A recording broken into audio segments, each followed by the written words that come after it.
Angela Merkel recomenda calma, mas António Costa, cumprimento o diretor do Diário Económico, boa tarde para ti, António, dizia eu, recomenda calma, mas a verdade é que esta ideia de um programa assim, que parecia impossível há não muito tempo, e agora até com valores maiores do que os que eram previsíveis, avança. Porquê é que se tornou possível, de repente? Bem, desde logo porque o poder político na Europa continua a não fazer o que é preciso fazer, isto é, isto resulta de uma consequência que é a Europa como um todo continua a ter basicamente a mesma política, independentemente da situação de cada Estado, isto é evidente que há Estados que continuam a ter programas orçamentais restritivos e programas com uma restrição de investimento, nomeadamente público, mas com grandes restrições, e há outros que não precisavam de ter, mas também têm o mesmo tipo de alinhamento. Portanto, a Europa vive, apesar de haver países com excedentes e outros países com déficit, tem uma política que é muito orientada para quem tem, digamos, déficit público. E, portanto, isso faz com que a Europa tenha entrado numa situação de estagnação económica e nesta altura, o BCE vê-se confrontado com um dilema, isto é, o BCE tem a obrigação de defender a estabilidade de preços em torno de 2%. Pensava-se sempre que o objetivo era impedir a inflação mais do que 2%, e na verdade hoje a necessidade é que os preços cresçam em torno dos 2%, exatamente, porque não estão a crescer, precisamente porque a economia está parada. Portanto, nesta altura, o BCE, de facto, toma uma decisão histórica que, no fundo, já tinha sido tomada também pelos americanos e pelos ingleses, mas porque os estatutos dos bancos centrais destes países são outros, são diferentes, dão outra margem de manobra. Agora, o ponto que se coloca aqui é, sendo esta uma decisão histórica na Europa, na zona euro, e como se viu agora na peça da RTP, as declarações de Angela Merkel mostram alguma reserva digamos, dentro do gabinete há mesmo uma oposição e nos corredores uma oposição clara da Alemanha. Por uma razão simples, porque não quer assumir responsabilidades pelo que pode acontecer, por incentivos negativos. O que é que são esses incentivos negativos? É que isto funcione e tire pressão aos governos, nomeadamente a governos dos países do Sul, que deixem de fazer o que têm que fazer, nomeadamente as tais reformas estruturais. Ou seja, António, há um risco deste dinheiro ser aplicado em investimento dos Estados e em gastar o dinheiro noutro tipo de despesas e não chegar à economia real. É esse o receio principal? É esse o ponto, isto é, vamos lá, o risco que Angela Merkel põe não é bem esse, é que isto resulte e permita que a economia avance no curto prazo, mas que os Estados relaxem as suas estratégias, nomeadamente orçamentais, de redução de déficit. O problema,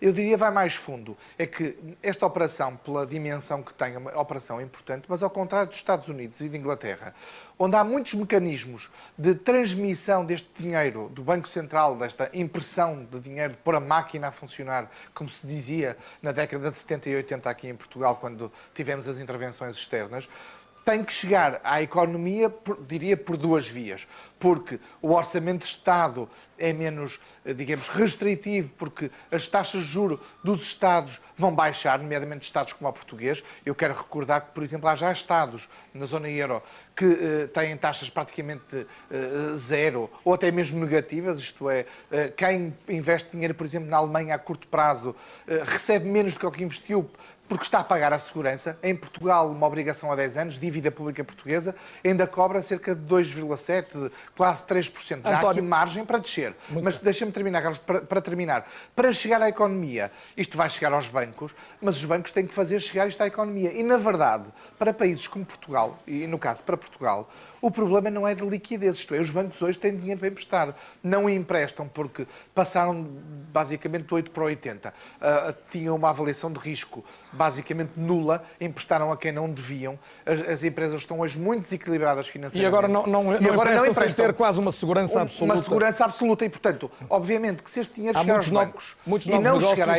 Exatamente. Em particular, que não avançam. E se não chegar à economia real, de facto, adiantará muito pouco para um país como Portugal. Portanto, convém não ter, digamos, do ponto de vista político, uma mudança histórica, abre novas perspectivas na organização da política económica e até institucional do euro, mas no curto e médio prazo, para uma economia como a portuguesa, convém que não se esperem, tenham expectativas muito elevadas sobre os resultados efetivos. Em Portugal terá, para terminar mesmo, eventualmente, indiretamente, se isto beneficiar algumas das economias maiores da Europa, que são grandes compradores de produtos portugueses, e poderemos ser indiretamente arrastados por esse movimento mais positivo noutros países. Diretamente aqui, creio que ainda vamos ter que esperar outras medidas e outras medidas, diria, nacionais do governo português. António, mas deixa-me, vou dar só 30 segundos para a última resposta, porque o nosso tempo está a voar, mas eu não resisto a perguntar. Portanto, nós nesta altura temos o BCE a poder comprar dívida soberana, o país a antecipar o reembolso ao FMI a dizer que há reservas,